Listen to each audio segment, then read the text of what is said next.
അസ്സലാമു അലൈക്കും വറഹ്മത്തുള്ളാഹി വബറകാതുഹു. വളരെ വേദനിപ്പിക്കുന്നൊരു വാർത്തയാണ് എൻ്റെ പ്രിയപ്പെട്ടവരെ നാം കേട്ടത്. നിഷ്കളങ്കരായ രണ്ട് പെൺകുട്ടികൾ, എങ്ങനെ ഒരു ഉപ്പാക്ക് ഇത് സാധിക്കുന്നു? ആയിഷയുടെ പ്രായമാണെങ്കിൽ 6 വർഷമാണ്, ഉമ്മയുടെ പ്രായമാണെങ്കിൽ 8 വർഷമാണ്.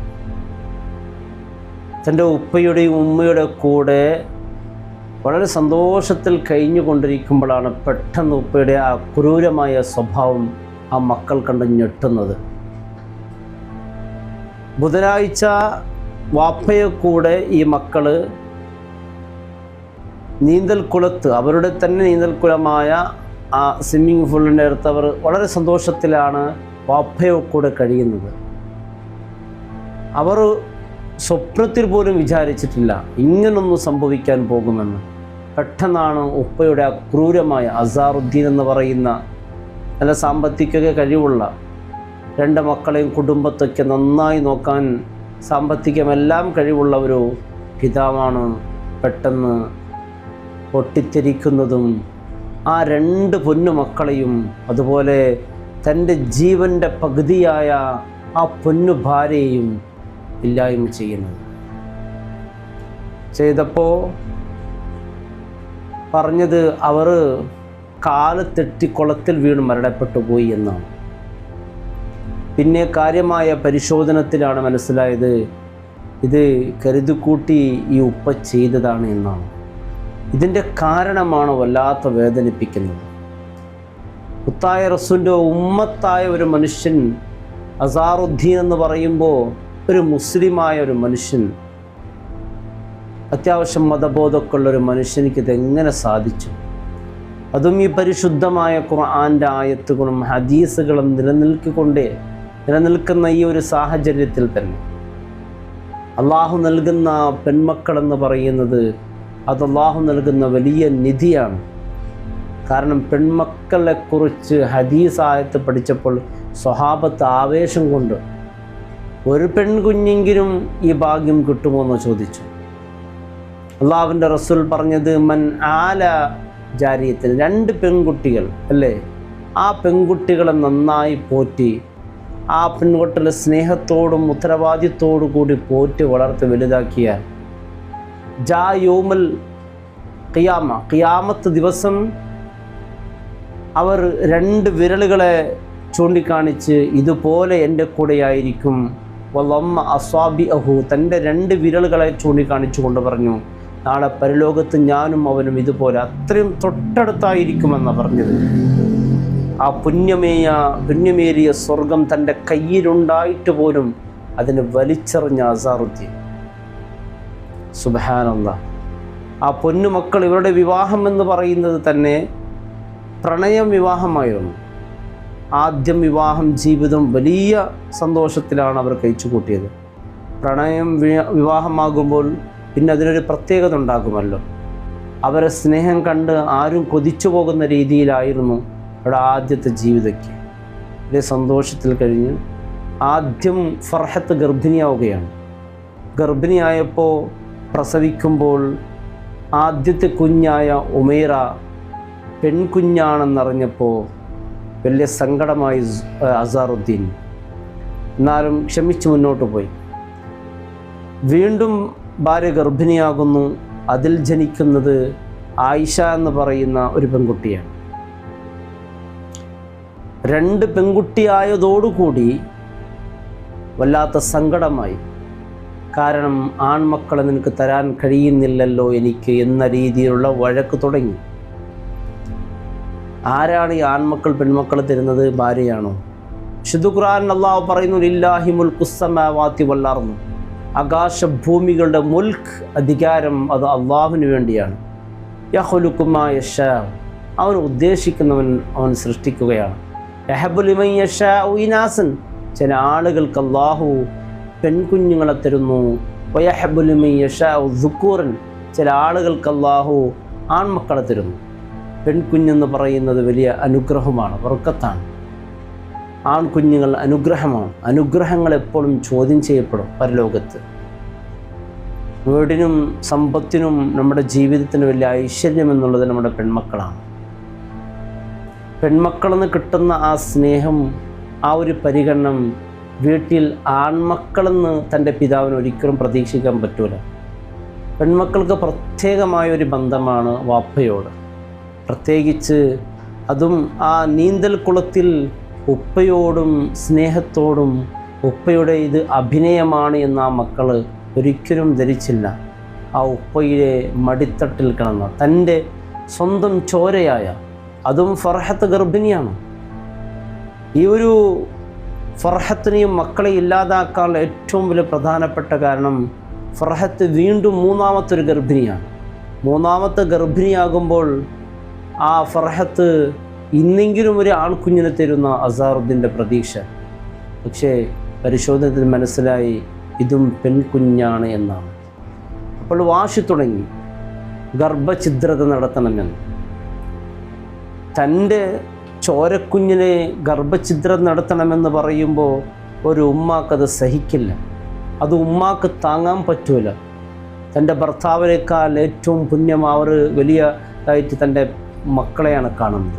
അതും തൻ്റെ ഉദരത്തിലുള്ള കുഞ്ഞിനെ അവരത്രയും സ്നേഹത്തോടു കൂടിയാണ് കാണുന്നത്. അതിന് ഗർഭഛിദ്രത നടത്തണമെന്ന് പറയുമ്പോൾ ഏതുമ്മയും ഒരിക്കലും അത് സഹിക്കാനോ താങ്ങാനോ ഉൾക്കൊള്ളാനും സാധിക്കുന്ന കാര്യമേ അല്ല. ചെറിയ വഴക്കൊക്കെ ഉണ്ടായി.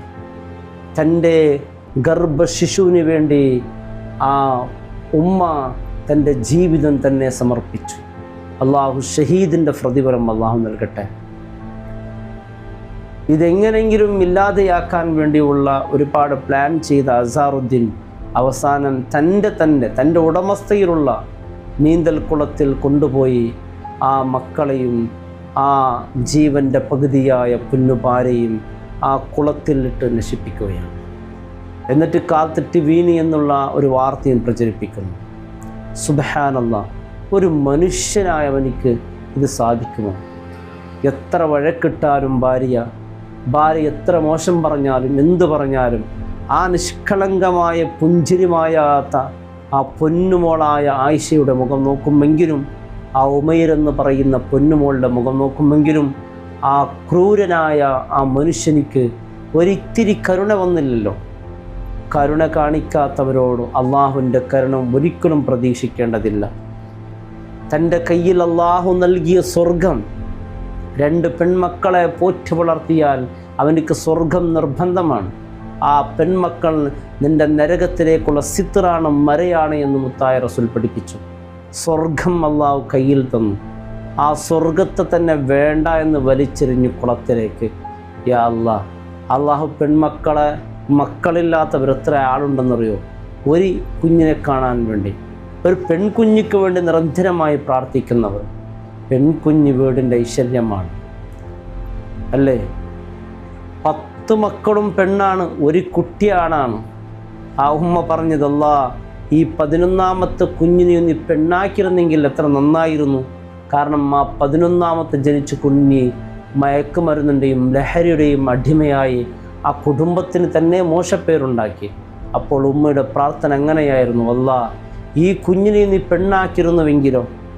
ആൺമക്കൾ, എൻ്റെ പ്രിയപ്പെട്ടവരെ, പെൺമക്കളെന്ന് പറയുമ്പോൾ ആ പെൺമക്കൾ വലിയ ബർക്കത്ത് എന്ന് പറയുന്നത് അത് പ്രസംഗത്തിലെന്ന് പറഞ്ഞാൽ മനസ്സിലാവില്ല. പെൺമക്കളുള്ള മാതാപിതാക്കളോട് ചോദിക്കണം. എൻ്റെ കുടുംബത്തിൽ പെൺമക്കളുള്ള കുടുംബങ്ങൾ, അവരുടെ ജീവിതം വലിയ ഐശ്വര്യമുള്ള ജീവിതമാണ്. അവർക്ക് പറയുന്നത്, നാം ഒന്നിച്ചിരിക്ക് സംസാരിക്കുന്ന സമയത്തൊക്കെ പറയുന്ന വാക്കുകളൊക്കെ വലിയ സന്തോഷമാണ്. എനിക്ക് 3 പെൺമക്കളാണ്, ഞാൻ സന്തോഷത്തിലാണ് കഴിയുന്നത്. പക്ഷേ ബേജാറ് മൊത്തം നാട്ടുകാർക്കും കുടുംബക്കാർക്കാണ്. കാരണം 3 പെൺമക്കളല്ലേ എന്ന്. എന്നാൽ എനിക്കല്ലാഹു ഇതുവരേക്കും ആ ഒരു ചെറിയ ഒരു സെക്കൻഡിൽ പോലും എനിക്കല്ലാഹു ബേജാറ അല്ലെങ്കിൽ ഇതിനെക്കുറിച്ചുള്ള ഒരു ചിന്താഗതി ഒന്നും ഉണ്ടായിട്ടില്ല. എനിക്കെന്നും ആ മക്കളെ മുഖം നോക്കുമ്പോൾ എൻ്റെ മനസ്സിന് കിട്ടുന്ന സന്തോഷം വലിയ സന്തോഷമാണ്. പക്ഷേ സംസാരിക്കുമ്പോൾ എനിക്ക് വലിയ പുച്ഛം തോന്നുകയാണ് അവരോട്. എന്തിനാണ് ഇവരിങ്ങനെ സംസാരിക്കുന്നത് അല്ലേ? അള്ളാഹു നൽകുന്ന മക്കളെ അല്ലേ, അതിനും പെൺമക്കളെന്ന് പറഞ്ഞാൽ, എനിക്ക് 2 പെൺമക്കളുണ്ട്.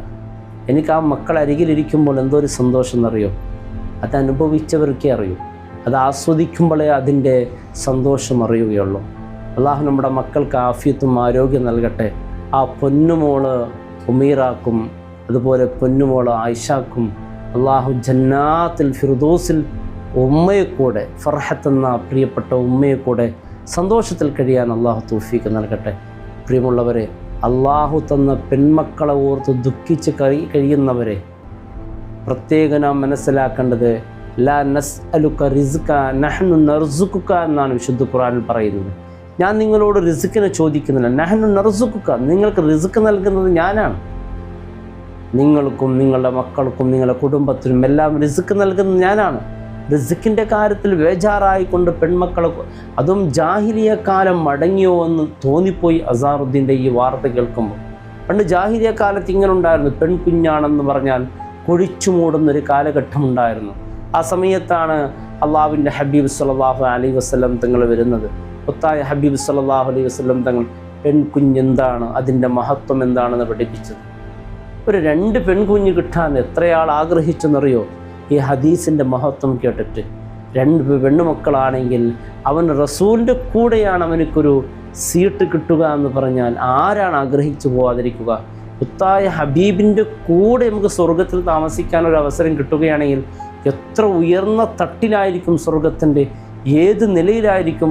ലോകത്തെ ഏറ്റവും അഷ്റഫുൽ മഖ്ലൂഖിൻ അള്ളാഹുവിൻ്റെ റസൂൽ, അള്ളാഹുവിൻ്റെ റസൂലിൻ്റെ അരികിൽ 2 വിരലുകളെ ചേർത്ത് പിടിച്ചുകൊണ്ട് പറഞ്ഞു ഇതുപോലെ ആയിരിക്കുമെന്നാണ്. ഉത്തരവാദിത്വത്തോടും സ്നേഹത്തോടു കൂടിയും ആ പെൺമക്കളെ പോറ്റു വളർത്തി വിവാഹം കഴിപ്പിച്ചു കൊടുത്താൽ എനിക്ക് മുത്തായ ഹബീബിൻ്റെ ചാരത്തൊരു സീട്ട്. യാ അള്ളാഹു തൗഫീഖ് ചെയ്യട്ടെ. പെൺമക്കളുള്ള മാതാപിതാക്കളെ, നിങ്ങളെ കയ്യിലുണ്ട് സ്വർഗം. ആ സ്വർഗത്തിനെ നല്ല സ്നേഹത്തോടും ഉത്തരവാദിത്വത്തോടും എൻ്റെ പ്രിയപ്പെട്ടവരെ പോറ്റു വളർത്തുക. കൂടുതൽ പെൺമക്കളുള്ള ആ മാതാപിതാക്കൾക്ക് എത്ര വലിയ ഭാഗ്യമായിരിക്കും, അത്ര വലിയ സന്തോഷമായിരിക്കും. അവരുടെ പരലോകം ജീവിതം കാണുമ്പോൾ നാം ആകെ കൊതിച്ചു പോകും. അല്ലാ, എൻ്റെ എല്ലാ മക്കളും പെൺമക്കളായിരുന്നുവെങ്കിലോ, അല്ലാ എനിക്കെല്ലാ മക്കളെ പെൺമക്കളാക്കി തന്നിരുന്നുവെങ്കിലോ മുത്താഹിബിൻ്റെ ചാരത്തി എനിക്കും ഇരിക്കാമായിരുന്നില്ലേ? സ്നേഹത്തോടു കൂടിയും ഉത്തരവാദിത്വത്തോടു കൂടിയുള്ള ആ ഒരു മക്കളോടുള്ള ആ ഒരു പെരുമാറ്റത്തിന് അള്ളാഹു നൽകുന്നത് ഗിഫ്റ്റ് നിധി, അള്ളാഹു നൽകുന്നത് ഇതായിരിക്കും. നമുക്ക് അള്ളാഹു തന്ന മക്കൾ, പ്രത്യേകിച്ച് പെൺമക്കൾ, അത് അള്ളാഹു നൽകുന്ന വലിയ സൗഭാഗ്യം, വലിയ നിധിയാണ്. നാം ഈ ദുനിയാവിലേക്ക് വന്നത് തന്നെ എന്തിനാണ്? സ്വർഗം നേടാൻ വേണ്ടിയാണ്. അതിനുവേണ്ടിയല്ല നിരന്തരമായി പ്രാർത്ഥിച്ചു കൊണ്ടിരിക്കുന്നത്. എന്നാൽ ഇതാ നിനക്ക് 2 സ്വർഗം നേടാനുള്ള 2 നിധികൾ അള്ളാഹു നൽകിയിട്ടുണ്ട്. ആ നിധിയെ വളരെ സ്നേഹത്തോടു കൂടി, അല്ലേ, വളരെ ഉത്തരവാദിത്തോടു കൂടി ഞാൻ പോറ്റിയാൽ ആ സ്വർഗം സ്വന്തമാണ്.